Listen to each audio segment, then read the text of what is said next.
Hi friends, మీ ముందుకు మరో కొత్త వీడియోతో వచ్చాను. ఈరోజైతే మా జొన్న చేనుకి గుండ అయితే వేస్తున్నాము. ఊరి ఉన్న డిఏపి అనేది కలుపుతాము. మా తమ్ముడు చూడండి. అలాగే ఒక్కొక్క మొక్కకి ఒక్కొక్కలాగా ఇద్దరు మొత్తం మా ఫ్యామిలీతోనే గుండ అనేది వేస్తున్నాం. చూడండి ఏ విధంగా అనేది చూడండి. అదేంటి ఒక్కొక్క మొక్కకి అలాగా వేసుకుని వెళ్తున్నారు మా ఫ్యామిలీ మొత్తం.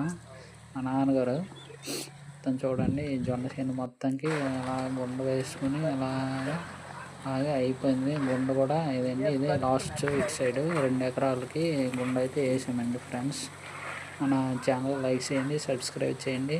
అంటే మంచి వీడియోస్కి ఎంకరేజ్మెంట్ చేయండి. సబ్స్క్రైబ్ ఎక్కువ ఉంటే మనకి వీడియో కూడా చేయాలని అనిపిస్తుంది. ఇతనైతే మా తమ్ముడండి. చూడండి, లైక్ చేయండి. ఇతను మా అన్నయ్య అండి. లైక్ చేయండి, షేర్ చేయండి, సబ్స్క్రైబ్ చేయండి.